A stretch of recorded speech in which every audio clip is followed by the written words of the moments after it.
Hello everyone, welcome to Archana's వంటిల్లు. ఈరోజు మనం అందరికీ చాలా ఇష్టమైన రెసిపీ మిరపకాయ బజ్జీ ఎలా చేసుకోవాలో చూద్దాం.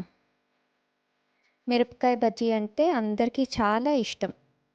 వానాకాలంలో చల్లని వెదర్లో సాయంత్రం పూట వేడివేడి మిరపకాయ బజ్జీలు వేసుకొని తింటే చాలా బాగుంటుంది. మరి ఈ మిరపకాయ బజ్జీలు ఎలా చేసుకోవాలో చూసేద్దాం. ఫస్ట్ శనగపిండి 1 కప్ తీసుకోవాలి.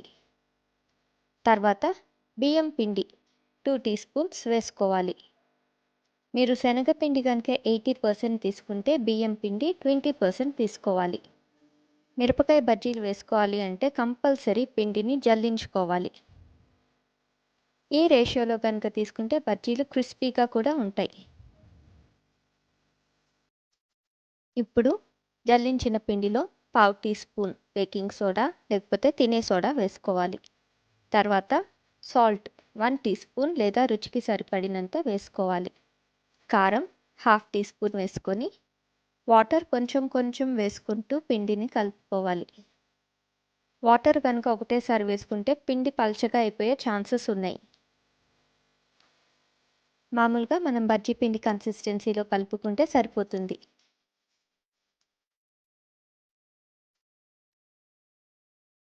ఇప్పుడు మన బజ్జీ పిండి తయారైపోయింది. మరీ గట్టిగా కాకుండా మరీ పల్చగా కాకుండా కలుపుకోవాలి. ఇప్పుడు బజ్జీ మిరపకాయలు ఒక 5 తీసుకోవాలి. ఇప్పుడు మనం మిరపకాయ లోపల ఉన్న గింజలన్నిటినీ తీసేయాలి. గింజలు తీయడానికి ఫస్ట్ మిరపకాయని ఇట్లా మధ్యలో స్లిట్ చేసుకోవాలి.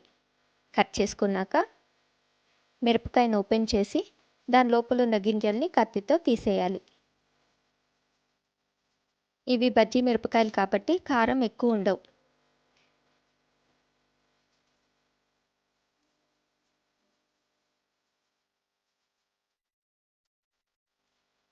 అలానే మిగతా మిరపకాయలని కూడా ఇట్లా స్లిట్ చేసి దాని లోపల ఉన్న గింజల్ని తీసేసుకోవాలి.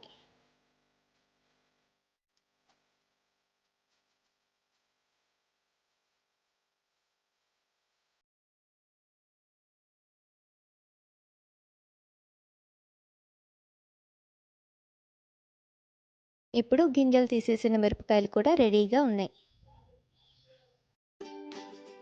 మిరపకాయల్లో ఫిల్లింగ్ ఎలా చేయాలో చూద్దాం. దానికోసం బౌల్లో కొంచెం చింతపండు రసం తీసుకోవాలి.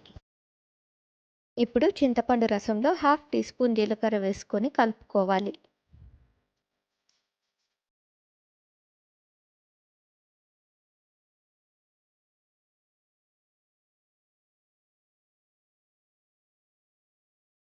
ఇప్పుడు పచ్చిమిరపకాయను ఓపెన్ చేసి ఈ చింతపండు రసాన్ని పచ్చిమిరపకాయలో పోసుకోవాలి. ఈ ఫిల్లింగ్ కనుక చేసుకుంటే మీకు స్ట్రీట్ స్టైల్లో బజ్జీ టేస్ట్ వస్తుంది.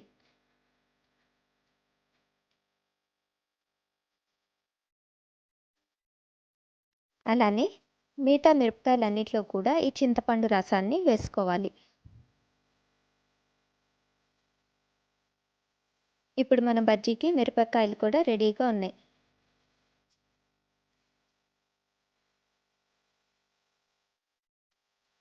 ఇప్పుడు స్టవ్ పైన ఒక కళాయి పెట్టుకొని నూనె బాగా వేడి చేసుకోవాలి. ఇప్పుడు ఈ బజ్జీ మిరపకాయని చింతపండు రసం బయటికి రాకుండా పట్టుకొని శనగపిండిలో ముంచి నూనెలో వేసుకొని బ్రౌన్ కలర్ వచ్చేంత వరకు ఫ్రై చేసుకోవాలి.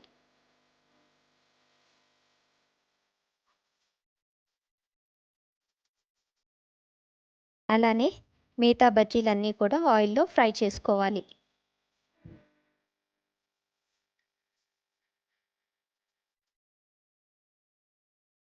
బజ్జీలను నెమ్మదిగా తిప్పుకుంటూ అన్ని సైడ్స్ బ్రౌన్ కలర్ వచ్చేంత వరకు ఫ్రై చేసుకుందాం.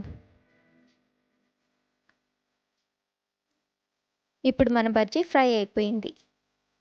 ఇప్పుడు బజ్జీలని ఆయిల్లో నుంచి తీసేద్దాం.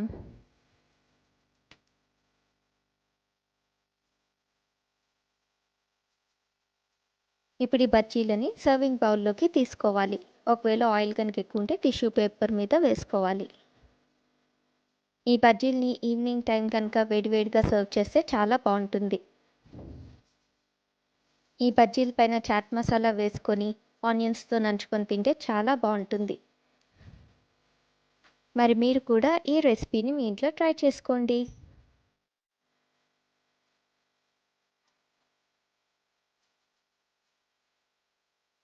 మరి ఇలాంటి మంచి మంచి రెసిపీస్ని మిస్ అవ్వకుండా ఉండాలి అంటే అర్చనాస్ వంటిల్లుని లైక్, షేర్ అండ్ సబ్స్క్రైబ్ చేయండి.